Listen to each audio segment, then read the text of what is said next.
Mi nombre es Grecia Jarillo, estudiante de la materia de Filosofía del Derecho, y les voy a hablar un poco sobre el Estado de Derecho y otros subtemas interesantes como lo son la nueva reforma de este 2024. El Estado de Derecho. Es un deber saber qué es un Estado de Derecho.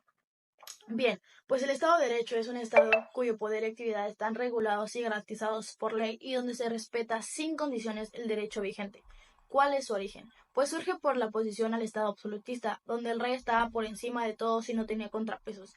El Estado de Derecho dice que el poder nace del pueblo, quien elige a sus representantes para que lo gobiernen y les da un poder limitado. El poder solo podrá ejercerse si ha sido otorgado por la Constitución y que la ley aplica para todos por igual sin importar tu origen, cargo ni condición social. La ley es el valor supremo y el Estado de Derecho garantiza esa igualdad. Ahora bien, hablando sobre los poderes, lo primero que hay que entender es que en México existe un sistema federal, democrático, representativo y laico. Esto significa que en primera instancia tenemos entre diversos factores, desde luego, tres poderes de la Unión: el poder ejecutivo, legislativo y el poder judicial. Estos tres poderes están a nivel federal en todo el país, resolviendo aspectos federales, y a nivel local también existe. Lo propio es decir que cada estado tiene su poder legislativo, judicial y ejecutivo. La división de poderes significa que cada uno en lo individual tiene una correcta sinergia, funcionamiento e imparcialidad, ya sea financiera, política, jurídica, social, respecto de los demás poderes. En lo personal, creo que no es una independencia ni autonomía propiamente, ni siquiera es una autonomía de gestión, y todo este tipo de conceptos administrativos. Por ello, es preferible decir que es la correcta sinergia y funcionamiento imparcial de los poderes entre sí. Esa es la división de poderes. Por ejemplo, otra cosa sería el INE, el INEGI y la CNDH. Esos son constitucionalmente autónomos, aunque los fiscalice el Ejecutivo y aunque sus leyes las haga el Legislativo. Es que no hay de otra, no pueden ser satélites, digamos, ajenos al Estado mexicano. Entonces se debe entender que una correcta división de poderes apunta a transparencia, al no conflicto de intereses y desde luego a que se cumpla el Estado de Derecho. Eso es la división de poderes en este país. Formas de Estado. Las formas de Estado son fruto de las técnicas, de la técnica constitucional moderna, tanto en el terreno del derecho interno como en el derecho internacional. La clara separación entre las formas de gobierno y las de Estado es un mérito del formalismo jurídico que, recogiendo la tradición de la escuela de derecho natural racionalista de los siglos XVII y XVIII, delimitó los conceptos de pueblo, nación, Estado y gobierno. Derivado de esta postura de los esquemas constitucionales modernos se encuentran dos formas básicas del Estado, cuyo criterio en la distinción es el ejercicio de la soberanía. El Estado unitario simple. En él la soberanía se considera como única e indivisible y se ejercita sobre una sola población en un solo territorio. El Estado compuesto o complejo. En este caso, el ejercicio de la soberanía está repartido entre un Estado mayor y una serie de Estados menores que contribuyen a formarlo. El ejemplo característico es el Estado federal. En el Estado federal encontramos un territorio propio, formado por por varios territorios de todas las entidades federativas, una población propia que es de un país entero y un gobierno propio, el federal, a quien está encomendado el ejercicio supremo de la soberanía constitucional. Hay también una legislación federal de la que forma parte, en el lugar más destacado, la Constitución Política, que es la ley suprema de todo el país. Los Estados miembros tienen también su territorio propio, su población propia y el gobierno propio, así como su legislación específica. Pero estos Estados miembros o entidades federativas son libres, soberanos en cuanto a su régimen interior. El Estado federal es un Estado compuesto en el orden interno, ya que su origen, composición y atribuciones depende de los que determine su propia constitución política. Formas de gobierno. Sin lugar a duda, la teoría de las formas de gobierno en la historia del pensamiento político han llegado a ser clásicas en la teoría política y su influencia perdura hasta nuestros días. Aunque el lenguaje utilizado por esos grandes pensadores haya sufrido una transformación y una adaptación a las costumbres y modo de pensar contemporáneos, en la actualidad casi todos los gobiernos del mundo siguen la clasificación bipartita de monarquías y repúblicas. La monarquía, como lo indica la etimología, es el gobierno de uno solo. Es aquella forma de gobierno en la que el poder supremo se deposita en una sola persona que recibe la denominación genérica de rey, monarca o soberano. En la actualidad, esta forma de gobierno se encuentran como monarquías constitucionales, mismas que pueden ser puras cuando el monarca ejercita por sí mismo el poder ejecutivo, o parlamentarias cuando el monarca es mero titular del poder ejecutivo, en cuyo caso el ejercicio del gobierno está en manos de un primer ministro que es responsable ante el parlamento.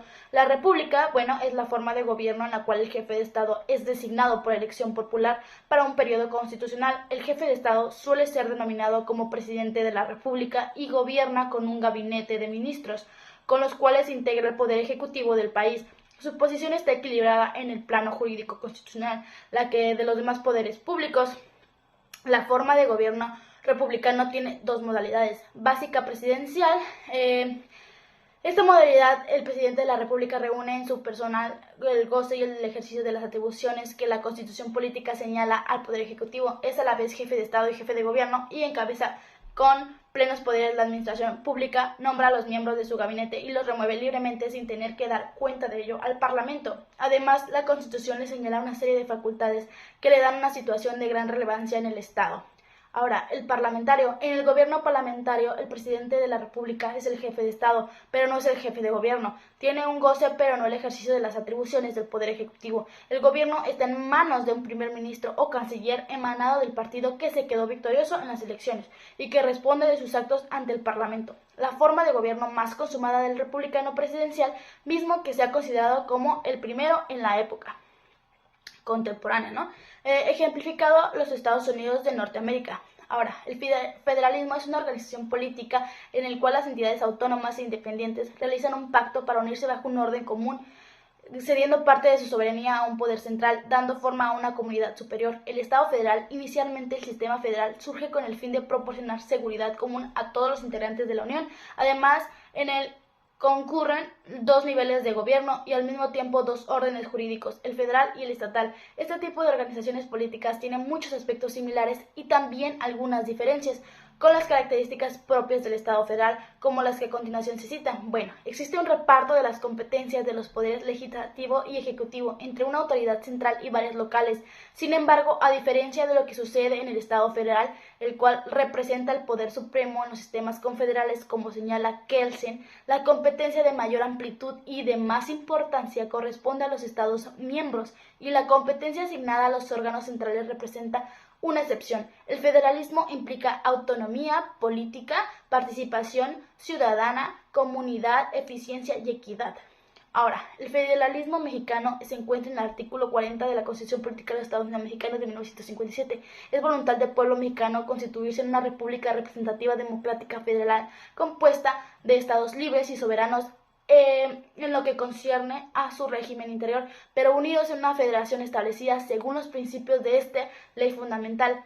Ahora, pasando a lo más interesante, la reforma judicial antes.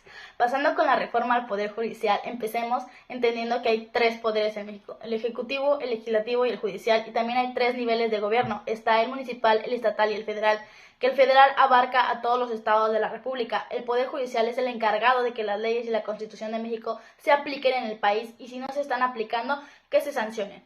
No existe un poder judicial como solemos pensar. Existen 33 poderes judiciales, 32 en cada uno de los estados y el 33 el Poder Judicial Federal. Pero el Poder Judicial Federal, por más que sea federal o que abarque a todos, no significa que sea jerárquico o que sea el Poder Judicial Federal no es más importante que el Poder Judicial de tu estado, ni tampoco dependen unos de otros. El Poder Judicial Federal, el grandote, se encarga de temas mucho más complejos como la Constitución, y el Poder Judicial de tu estado se encarga del día a día, divorcios, asaltos y temas pues más chiquitos, se podrá decir.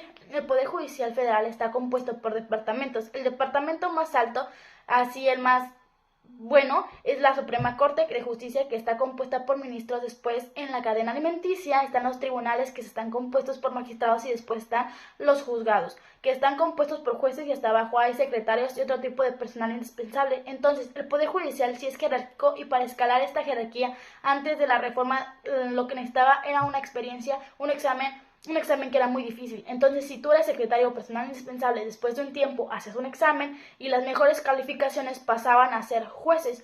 Luego los jueces, después de cierto tiempo de experiencia, hacían otro examen y pasaban a ser magistrados. Y de ser magistrados era como el máximo nivel que puedes alcanzar bajo la experiencia y examen, porque la Suprema Corte se elige de otra forma. La Suprema Corte se elige bajo la presidencia, o sea, la presidenta elige una terna. Una terna es un grupo de 3 personas que a ella le vibren pues bien. Lo manda al Senado y el Senado analiza qué es la mejor opción supuestamente, y esa persona, la mayor votada, se va a la Suprema Corte y se vuelve ministra. Ahora lo que la reforma plantea es que en lugar de por experiencia y exámenes sea por voto popular. Entonces, tanto jueces como magistrados y ministros se elijan directamente en las urnas Pero si te piden un requisito para postularte, pero el requisito es muy criticado, porque es que tengas 8 de promedio en tu carrera de Derecho, se está criticando que puede ser que lleguen personas que no están tan preparadas a puestos, que sí necesitan un expertise técnico importante. También en lo que se critica es que se politice el poder judicial, porque como les expliqué al principio hay 3 poderes y el principio de una división de poderes es fundamental para mantener la democracia en los países. Entonces el argumento que están dando las personas que están en contra de la reforma es que en el momento en que tú pones a los jueces y a los magistrados o a los ministros a ser votados, obviamente los jueces, magistrados y ministros que sean más cercanos al partido en poder va a ganar. Entonces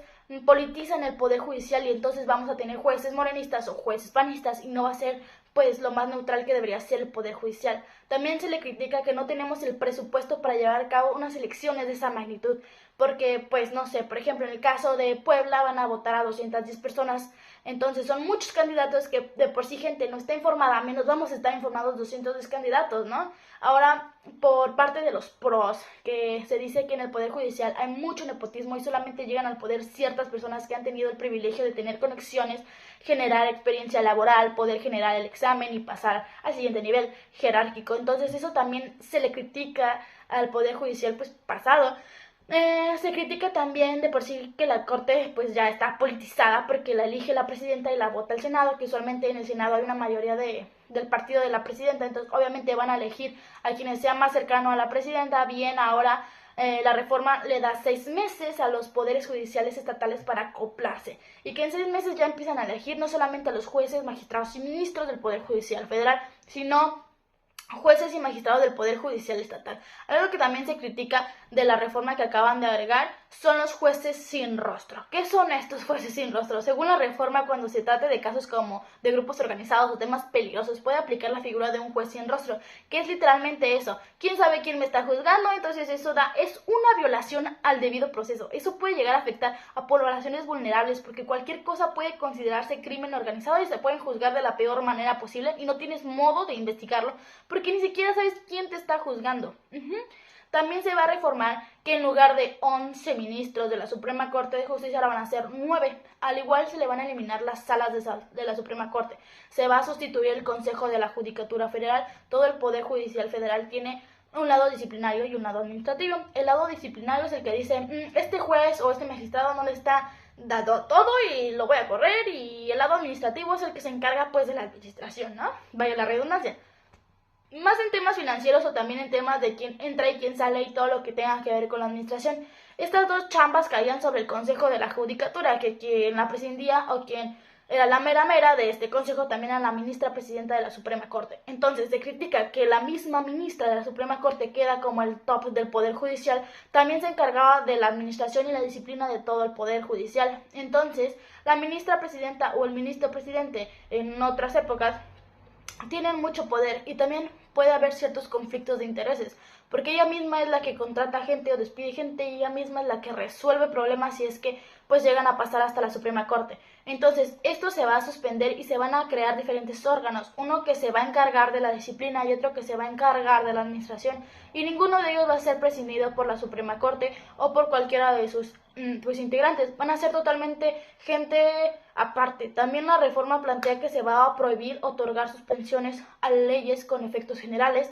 También se reforman los plazos, o sea que los jueces, ministros y magistrados van a tener 6 meses únicamente para resolver temas fiscales, que lo fiscal está relacionado con impuestos y dinero, el gobierno en general, y 1 año para resolver temas penales. Entonces solamente van a tener 6 meses para resolver, o 1 año dependiendo del caso. La justicia hoy en México es súper tardada, entonces esta reforma se hace para agilizar el proceso. Sin embargo, esto también está siendo fuertemente criticado, porque el Poder Judicial está sobrecargado de trabajo. Si se tardan, se van a un órgano disciplinario que les comenté que se iba a crear, y si no lo cumples, probablemente te corran. Entonces lo que se critica es que en una de esas van a estar tan saturados de trabajo que ya nada más van a sacar por sacar los casos. Los van a resolver, pero no los van a resolver bien.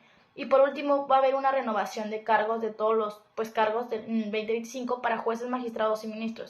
Para concluir, la tarea del Poder Judicial de la Federación es cuidar la Constitución y garantizarle los derechos humanos a las personas que muchas veces han sido violentadas por instituciones locales y también federales. Y hablando de instituciones que han violentado los derechos humanos, ¿Sabes a quién le han mentido en paros y le han dado reversa a varias leyes y pronunciamientos? Sí, a estas personas. Entonces, para entender un poquito mejor este asunto, creo que hay que quitarnos los anteojos legalistas para ponernos unos políticos y ver por qué ocurren las cosas. En mi opinión, esta reforma tiene dos objetivos. Uno, vengarse del Poder Judicial de la Federación por todas las reversas durante la administración a Obrador. Y dos, inconmensurablemente acrecentar su poder para hacer todo, y sabemos históricamente que siempre que una persona tiene tanto poder, las consecuencias nunca son buenas. Y ya por último, aparte de los requisitos que son para ser juez o magistrado en el Poder Judicial, que no es lo más grave, ahora cualquier persona o institución puede financiar una campaña para un juez o para un magistrado. Bueno, es hora del soborno. Ahora, Para representar sus intereses. Y nos hace pensar que no lo van a hacer los políticos corruptos, los partidos, el crimen organizado, en fin, cualquier institución o persona que sea nociva para la sociedad va a querer tener a su representante personal en el Poder Judicial para defenderlo y para acrecentar su poder. Eso desde luego no nos conviene, si de por sí ya tenemos un problema muy grande con los políticos que sí elegimos. Esta reforma es regresiva y perjudicial para México.